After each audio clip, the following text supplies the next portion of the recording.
dan nelayan asal desa Singarajan, Kecamatan Pontang, Kabupaten Serang disambut hangat masyarakat dan nelayan saat mengawal pencabutan pagar di Laut Kabupaten Tangerang. Khalid merupakan nelayan yang lantang menolak pagar laut di pesisir pantai Kabupaten Tangerang.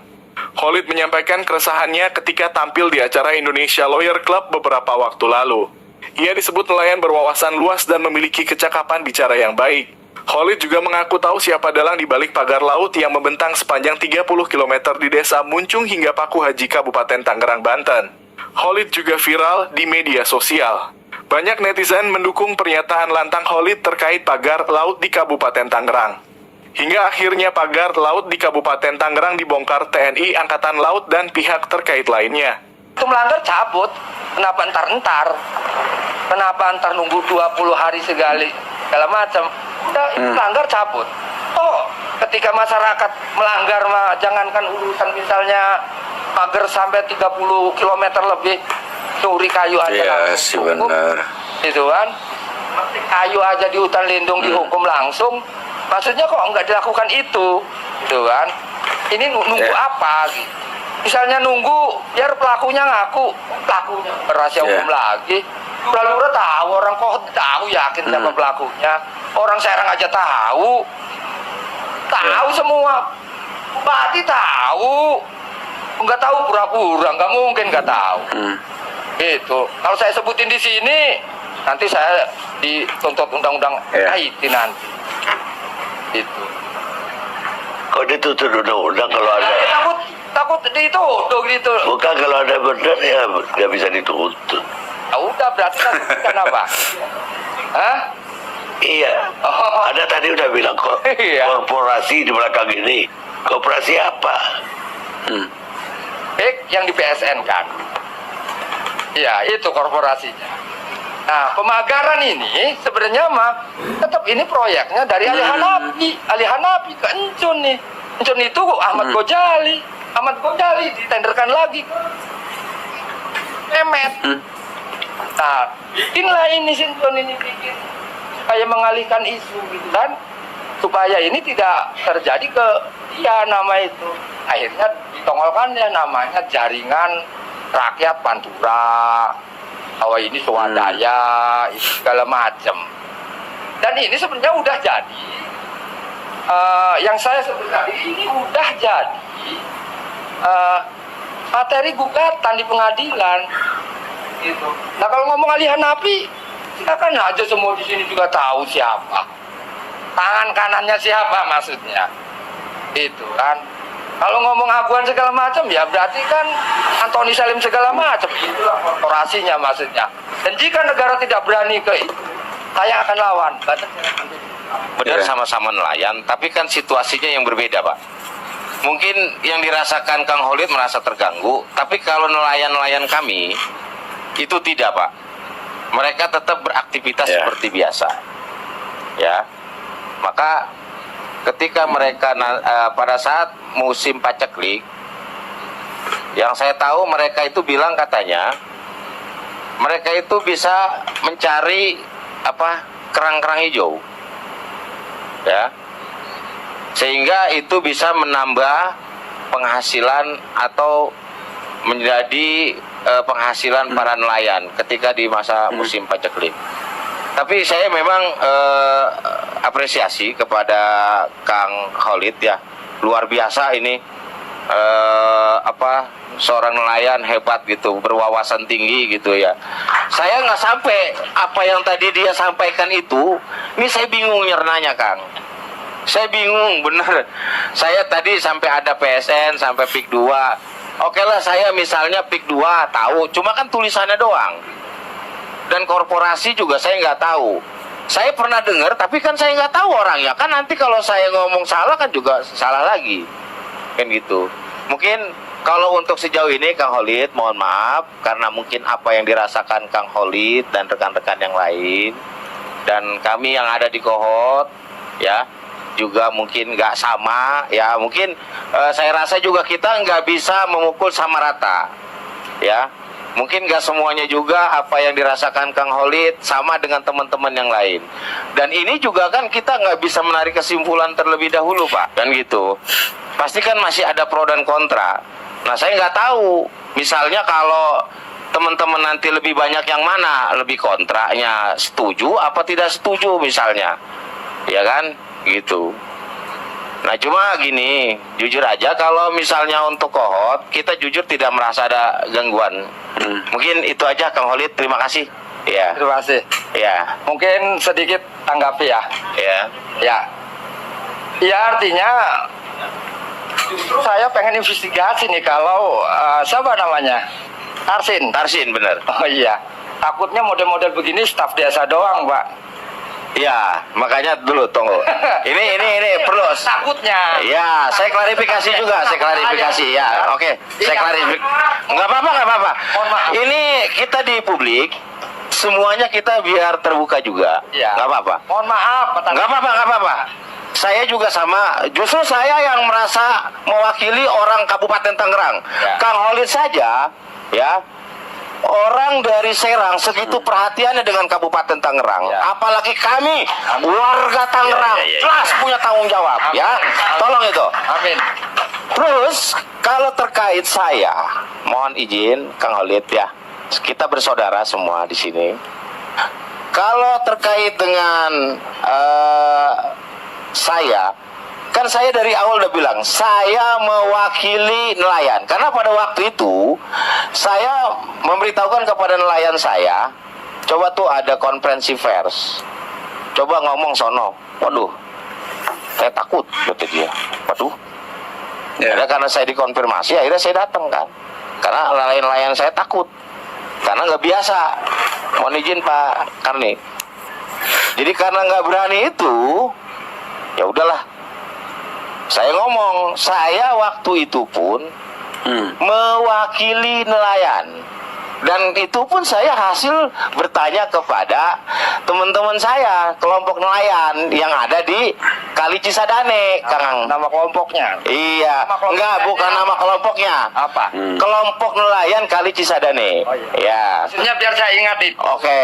Biar saya main ke kohot. Ya, nggak apa-apa, kita silaturahmi, kita tali. Artinya nelayan juga nggak boleh bloon amat.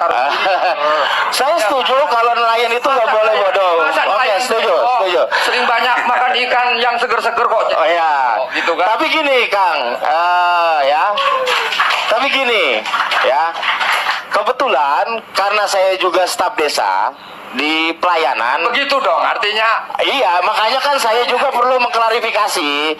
Justru tadi sebelum-sebelumnya juga saya diundang oleh ILC ini. Saya terima kasih Pak Karni.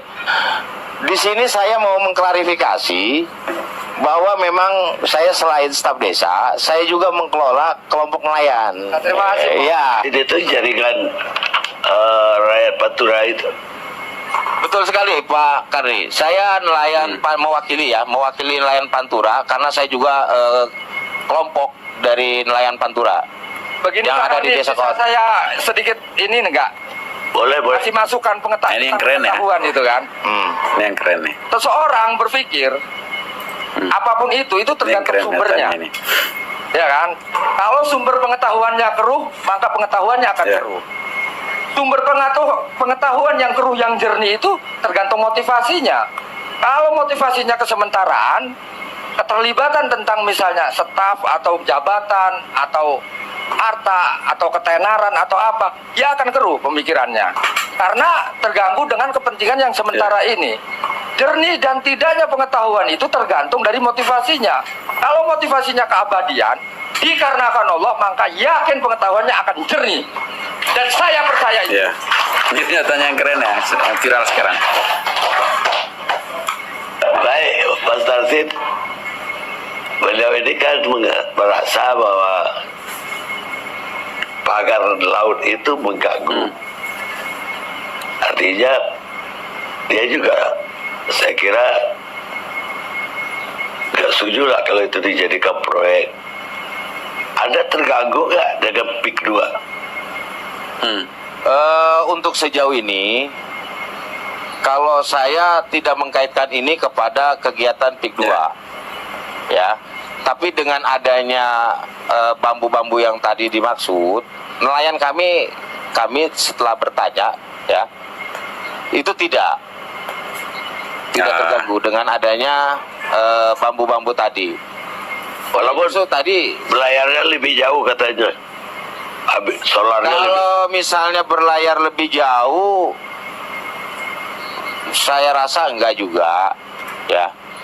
Ya mungkin kan kalau menurut keterangan juga dari beberapa nelayan kami, itu kan kalau misalnya mau dilewati, misalnya ada itu katanya bisa dibuka lah gitu, misalkan bisa dicabutin atau apalah gitu, kan seperti itu, sehingga mereka dengan sendirinya nggak merasa terganggu gitu. Mungkin itu aja sih. Anda sehari-harinya nelayan atau staf desa? Saya staf desa tapi mengurus nelayan gitu, karena di kami itu ada nelayan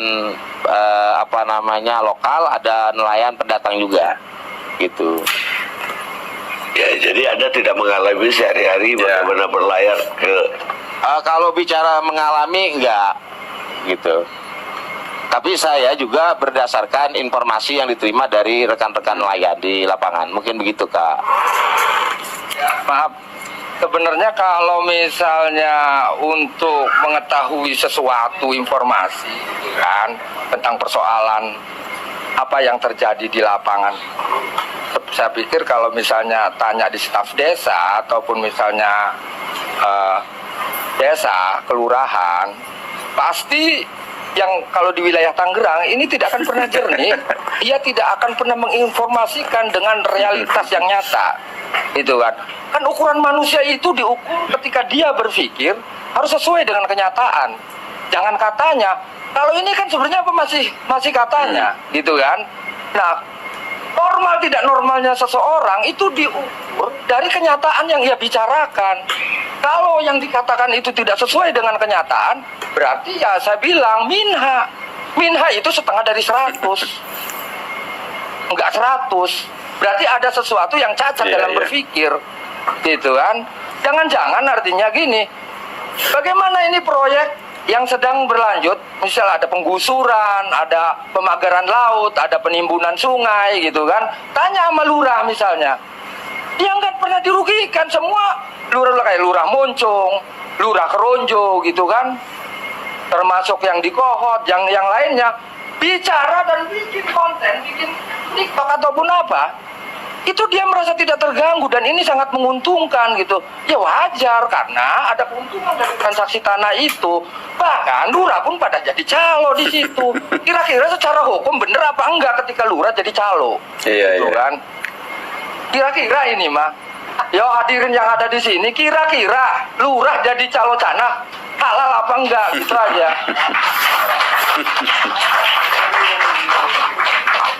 Baik, sekarang